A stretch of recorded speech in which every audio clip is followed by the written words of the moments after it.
तो आदाब, नमस्कार, गुड इवनिंग, सत श्री अकाल। एक बार फिर आप तमाम लोगों का स्वागत है क्राइम तक की कहानी के इस एपिसोड में। उम्मीद है पूरी फैमिली अच्छी होगी, अपना और अपनों का ख्याल रख रही होगी। हालांकि मुझे मालूम है थोड़ा सा मूड ठीक नहीं होगा, वजह कल का मैच।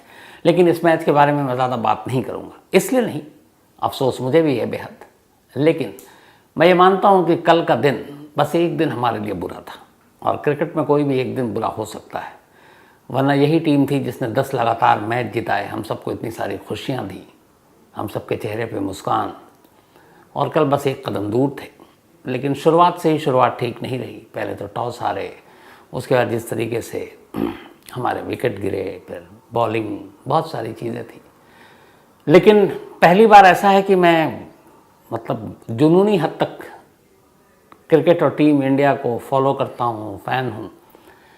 थोड़ी देर के लिए सदमा और उदासी आई, लेकिन फिर मैंने सोचा कि पिछले 1.5 महीने में जिस ब्रांड की क्रिकेट इंडियन टीम ने खेली है वो बहुत बड़ी बात है। और किसी भी चीज़ में कहीं भी कोई एक वक्त, एक लम्हा, एक दिन बुरा हो सकता है, और वो वही था कल। तो उससे हमारी टीम इंडिया की खेल भावना, उनकी जुझारूपन, उनके लड़ाकेपन, उस पर कोई सवाल या कोई आँच नहीं आनी चाहिए। तमाम करोड़ों लोगों की तरह मैं भी कल घर पे मैच देखने की तैयारी की थी। ख़ासतौर पर विनोद शिकारपुरी भी आए थे, इनके लिए अच्छा खाना बनवाया था। मेरा बचपन का एक दोस्त राकेश शर्मा था और वाइफ, तो हम चारों लोग बैठकर मैच देख रहे थे। हाँ, ये ज़रूर कहूँगा कि आखिरी का जब 170 का स्कोर हो गया था, तो फिर हम लोगों ने टीवी बंद कर दिया था और म्यूज़िक सुनने लगे थे। तो एक दिन बुरा, बट कांग्रेस ऑस्ट्रेलियन टीम। और अब हालांकि हमें फिर से 4 साल इंतज़ार करना पड़ेगा, लेकिन रोहित की टीम, ढेरों शुभकामनाएं। वाकई आप लोगों ने करोड़ों हिंदुस्तानियों का दिल जीता है। तो कल हमें मालूम है हम लोगों की तरह पूरी टीम इंडिया भी अफसोस में थी, उनकी आंखों में आंसू थे।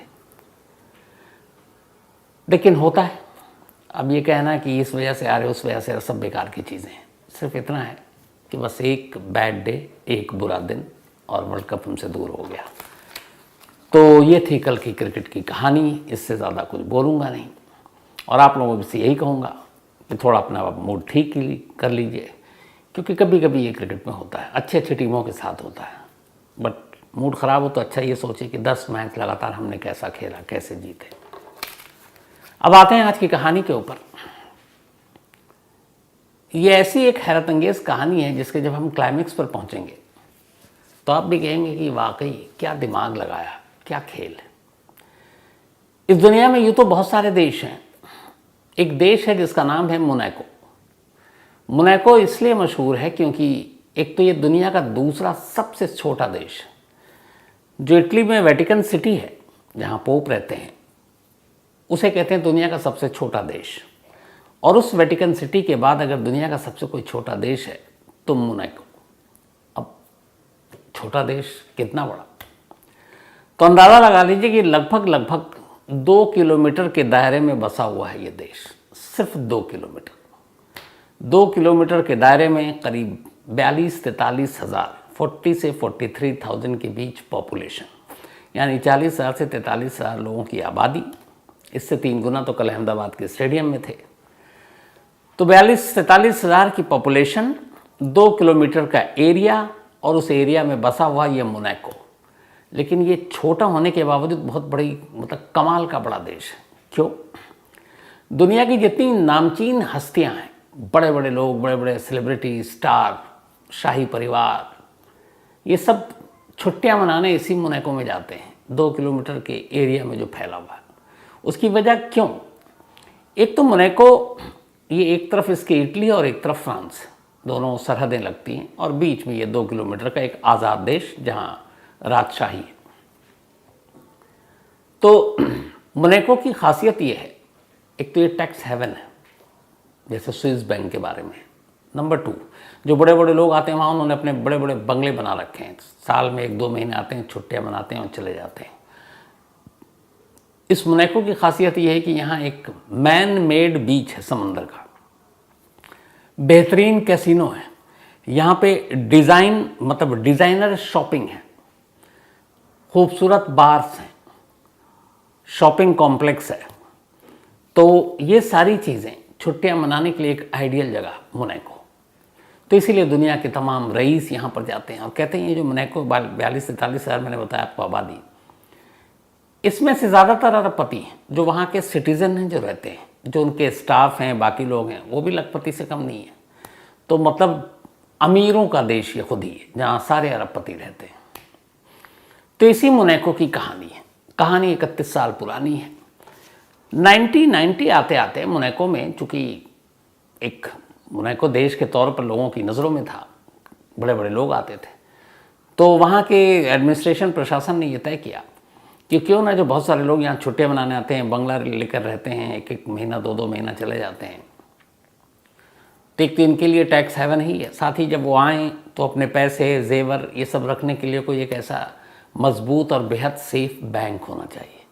और उस बैंक में एक नॉमिनल चार्ज फीस के बदले में उनकी सारी अमानतें सुरक्षित रहेंगी। तमाम अरबपतियों से, बाकी लोगों से बातचीत की हुई, तो उन्हें भी लगा कि ये ठीक है, सेफ़ है। हालांकि वो बड़ा सेफ कंट्री है अपने आप में। तो बातचीत रंग लाई। उसके बाद यह हुआ कि एक बैंक बनाया जाए मोनाको में, और उस बैंक में तमाम अमीर हस्तियां जो आती हैं वो अपने कीमती गहने, पैसे उसमें रखें और बदले में थोड़ी सी फीस उनसे ली जाएगी, वरना इधर उधर कहाँ लेके भटकते रहेंगे। अब चूँकि दुनिया के सारे रईस लोग वहाँ आते हैं, बड़े बड़े सेलिब्रिटी, हॉलीवुड स्टार, तो बहुत सारे पैसे और सारी कीमती चीज़ें भी होंगी। तो बात तय हो गई। इसके बाद 1990 में एक 5 एकड़ के एरिया में एक ज़मीन पर एक बिल्डिंग बनी, बहुत ही खूबसूरत, बहुत ही मजबूत, बहुत ही सुरक्षित। और उसी बिल्डिंग पर खड़ा हुआ मोनाको का एक बैंक। उस बैंक का नाम रखा गया रॉयल कंसोर्टियम बैंक। तो ये रॉयल कंसोर्टियम बैंक उन लोगों के लिए जो अमीर लोग थे, वहाँ अपना सामान रख सकते थे। तो अब इस रॉयल बैंक में 1990 में ये चालू हो गया, ठीक ठाक बैंक काम करने लगा। दिसंबर 1992, 11 दिसंबर 1992 की तारीख आई। सुबह बैंक खुला, बैंक के स्टाफ तमाम लोग वहाँ अपने टाइम पर थे, करीब 70 से 90 के बैंक कर्मचारी थे।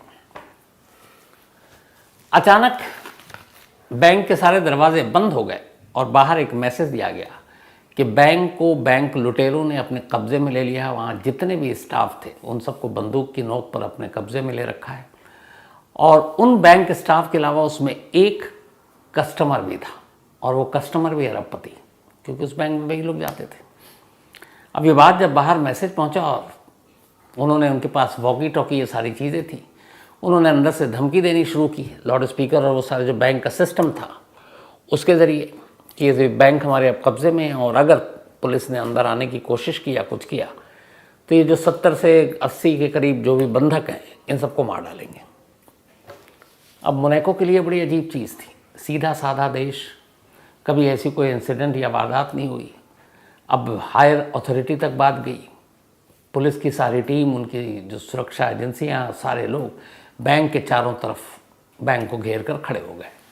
अब इस बैंक का ये था कि एक तो मेन रोड की तरफ मेन रास्ता था, एक तरफ पार्क, और बैंक के पिछले हिस्से में, वो जो पिछला हिस्सा था वो समंदर की तरफ खुलता था। वहाँ पे तमाम किनारा था एक तरह से समंदर का, तो वहाँ तमाम नाव और ये बोट वोट ये सब खड़े रहते थे बैंक के बैक साइड में। अब बैंक की रॉबरी की खबर पूरे मोनाको में हड़कंप मच गया। अब बातचीत का दौर शुरू हुआ कि भाई आप क्या चाहते हो, क्या करते हैं। और जिस दिन ये 11 दिसंबर 1992 को ये लोग घुसे थे, तब रफली उस बैंक के अंदर करीब 10,000 करोड़ इंडियन करेंसी में, मतलब था US डॉलर और यूरो में, लेकिन उसको कन्वर्ट करो इंडियन करेंसी में तो 10,000 करोड़ रुपीस के कैश और ज्वेलरी, हीरे सोने के जेवरात लॉकर में रखे हुए थे। करीब करीब 80-90 लोगों के, सबसे ज़्यादा जो थे।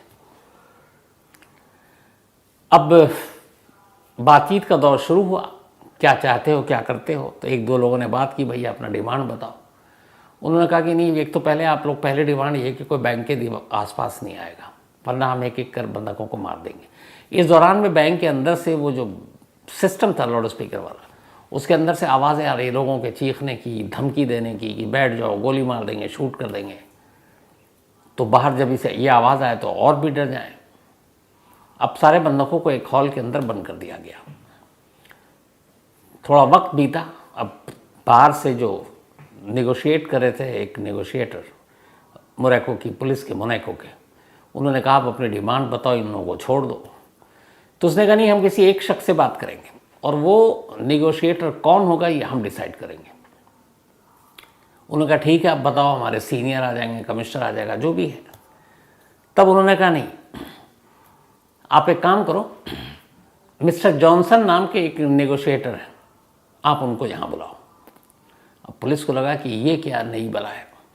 अब 2 किलोमीटर में बसा हुआ एरिया, कोई भी कितनी दूर पे हो बहुत जल्दी पहुँच सकता है। यहाँ करीब 80 लोगों की जान का सवाल। जॉनसन को खबर दी गई कि भाई आप आइए, आपसे ही जो बैंक रॉबर है अंदर बात करना चाहता है।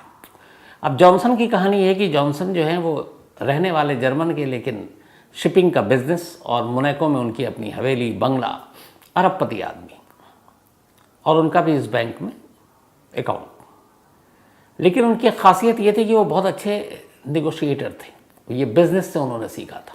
तो इससे पहले कई ऐसे मौके आए जब कोई रॉबरी हुई या किसी को किडनैप कर लिया गया, कभी जर्मनी में, कभी और कहीं। तो जॉनसन की डिमांड हुआ करती थी, मतलब पुलिस और वो जो एजेंसियां थी, क्योंकि वो बहुत कायदे से, करीने से बातचीत किया करते थे और मसले का हल निकाल देते थे। तो जॉनसन को एक बेस्ट नेगोशिएटर के तौर पर जाना जाता था। अब यहाँ उसी नेगोशिएटर को बुलाया गया कि शायद ये हमारा काम आसान कर देगा। तो जितने भी अंदर घुसे हुए थे चोर, उन्होंने बुलाया जॉनसन को। थोड़ी देर के बाद अब जॉनसन बैंक के गेट के सामने, लेकिन जब वो पहुंचे तो पुलिस वाले भी हैरान, देखा जॉनसन अपनी एक बड़ा सा ट्रक, और ट्रक को लेकर बैंक के सामने एक जगह थी, वहाँ ट्रक पार कर दी। पुलिस वालों ने पूछा भैया आप ट्रक? जॉनसन ने कहा तुम्हें दिखाता हूँ। अब वो ट्रक के अंदर जब देखा तो वो ट्रक क्या था, एक तरह से पूरा एक कंट्रोल रूम था। उसके अंदर सारे वॉकी टॉकी, बातचीत करने के, ये सब कुछ था। तो उन्होंने कहा कि जब इस ऐसे सिचुएशन में, नाजुक सिचुएशन में बातचीत करते हैं तो उसके लिए आपको बहुत कूल माइंड भी होना पड़ता है, फिर सारी चीज़ें आपको अकेले में बात करनी होती है। तो ये इसीलिए मैंने स्पेशली ये डिज़ाइन ही किया है इस ट्रक को कि ऐसे ही मौके पे इसका यूज़ करते हैं। और जॉनसन ने इस ट्रक का ऐसे ही मौके पर कई बार यूज़ किया था इससे पहले।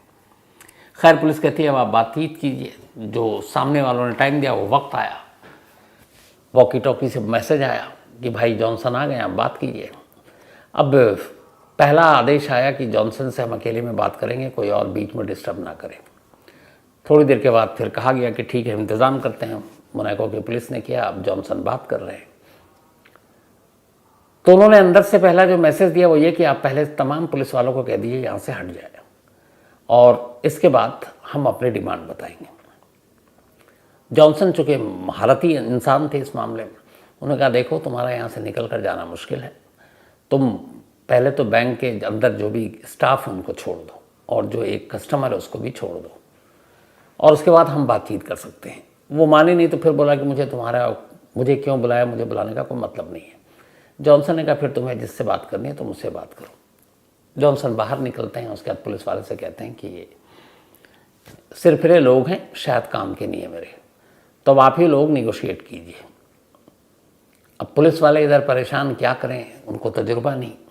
उन्होंने जॉनसन से रिक्वेस्ट की, बोला नहीं मुझसे बात नहीं हो सकती। तब तक अंदर से फिर मैसेज आया कि ठीक है हम कुछ ऐसा रास्ता निकालते हैं जिससे काम भी हो जाए और सारी चीज़ें ठीक ठाक हो। अच्छा, अंदर वो लोग वॉकी टॉकी और ये सारे जो लगे हुए थे, आवाज़ें बाहर आ रही थी, तो बीच बीच में लोगों के चीखने की, चिल्लाने की, धमकी देने की कंटिन्यू आवाज़ आ रही थी। तो जब ये बातचीत टूटी तो फिर उसके बाद लोगों की आवाज़ें आने लगी, रोने की। तो पुलिस ने रिक्वेस्ट की, जॉनसन ने कहा ठीक है बात करते हैं। अब दोबारा जब ये बातचीत शुरू हुई तो उन्होंने अपनी डिमांड रखी। उन्होंने कहा देखो हमें कुछ नहीं चाहिए, बैंक के अंदर जो भी है मुझे उससे कोई लेना देना नहीं, हमें 100 करोड़ रुपये चाहिए, 100 करोड़, और 100 करोड़ के अलावा हमें 2 बोट चाहिए बैंक के पिछले हिस्से में, वो समंदर था, और जब हम यहाँ से निकले तो हमारा कोई पीछा ना करे, अगर आसपास एक भी कोई हुआ तो फिर हम लोगों को मार देंगे। अब 100 करोड़ कैसे, कहाँ, ये बात की भी गारंटी नहीं कि वो छोड़ देगा। खैर जॉनसन ने कहा मोनाको की पुलिस से, उन्होंने अपने हायर अथॉरिटी से बात की, अब ये कैसे बिलीव किया जाए, कैसे भरोसा किया जाए कि सामने वाला सही है अपनी बात पर या नहीं है। तो अब उसके लिए वक्त लगा, उन्होंने वक्त दिया, कुछ घंटे बीत गए। कुछ घंटे के बाद दोबारा आया कॉल, तो यह कि इनकी बात मान ली जाए। लेकिन इन्होंने कहा कि ठीक है आपकी बात मान लेते हैं। लेकिन अब अंदर से एक नई डिमांड आ गई। अंदर जो था वो उसने वॉकी टॉकी और उसके ज़रिए मैसेज भेजा कि ठीक है हम बाकी की सारी डील और बातें सिर्फ जॉनसन से करेंगे और जॉनसन से मैसेज पे बात नहीं की, मतलब ये वॉकी टॉकी और बाकी चीज़ों से बात नहीं करेंगे, क्योंकि इसमें आप लोग भी सब सुन रहे हो।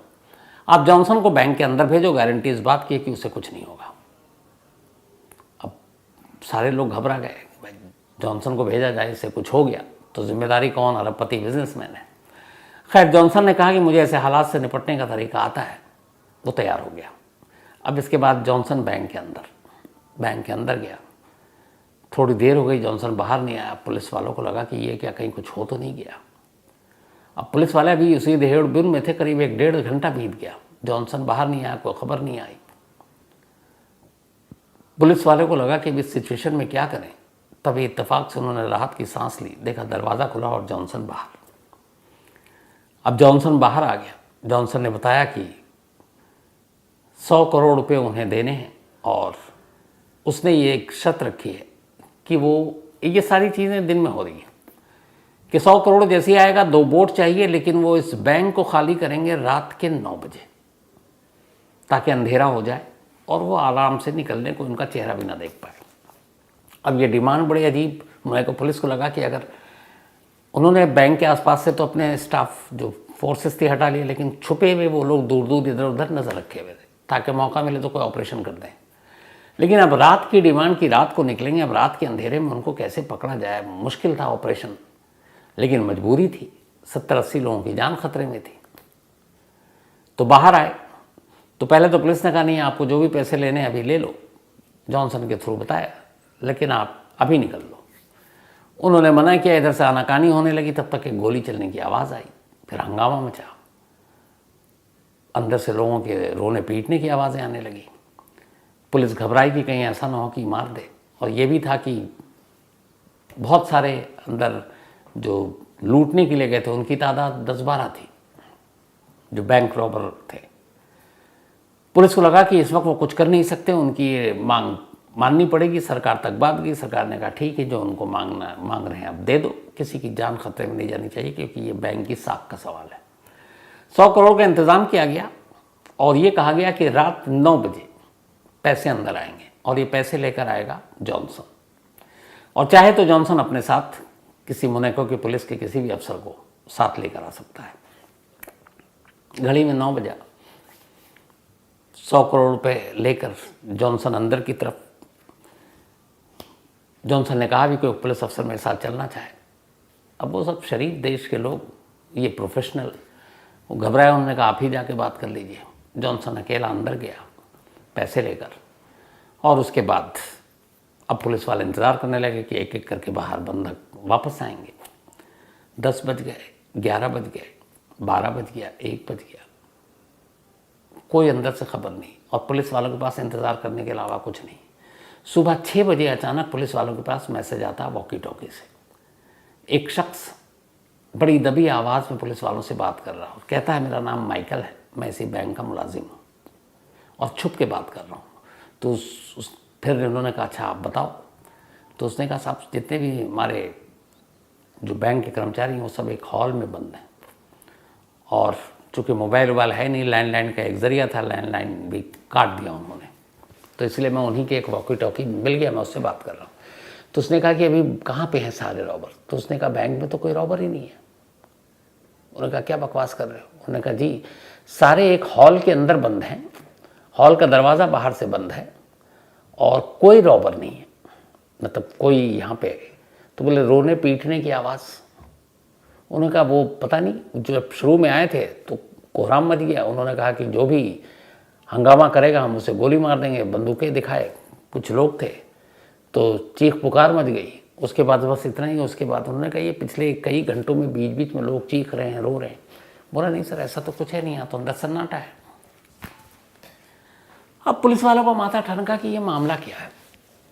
सुबह के 6:30 बजे जॉनसन बाहर नहीं आ रहा है, अंदर से ये कह रहा है कि कोई रॉबर नहीं है, क्या किया जाए।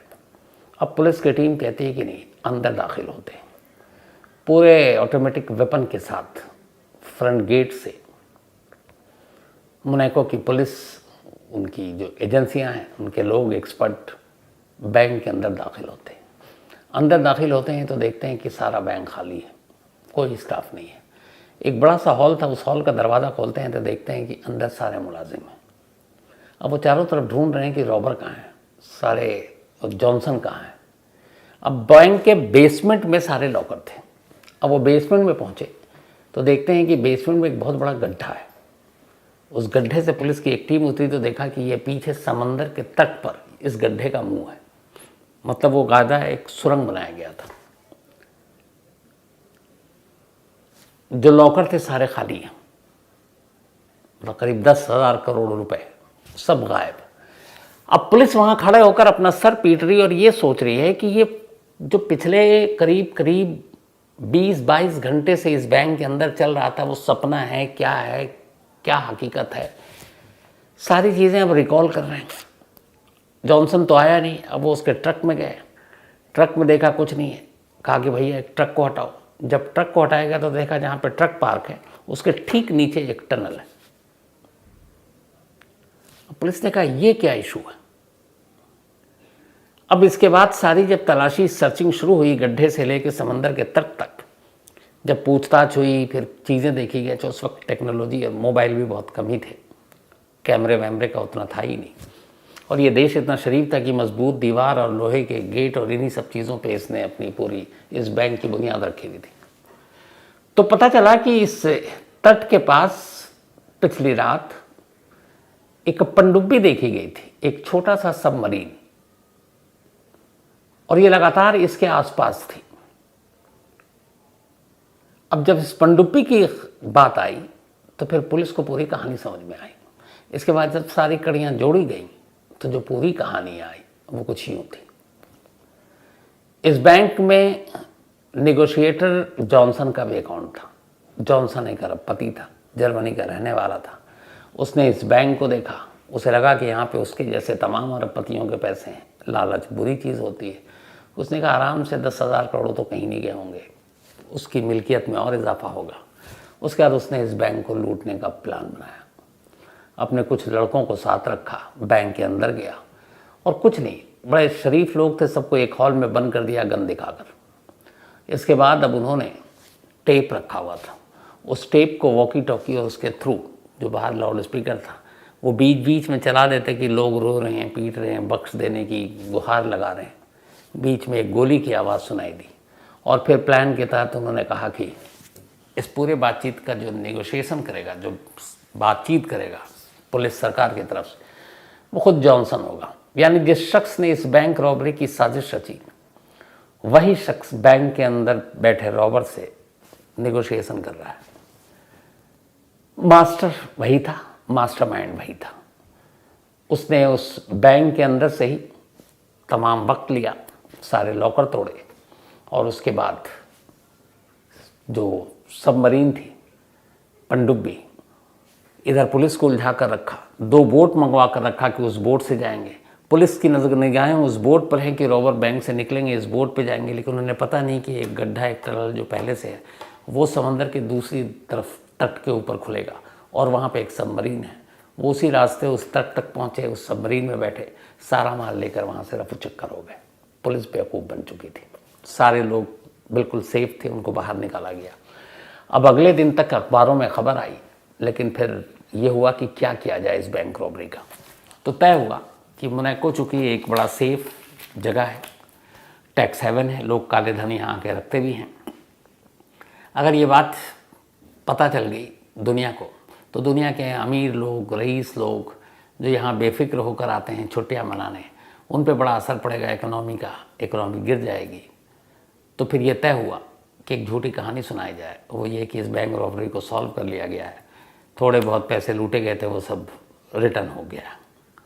लेकिन आज भी, और जो अमीर रईस लोग थे जिनके बैंक में पैसे थे, कहते हैं कि उन सबको बुलाकर सच्चाई बता दी गई थी, शायद उनको कुछ मुआवजा भी दिया गया।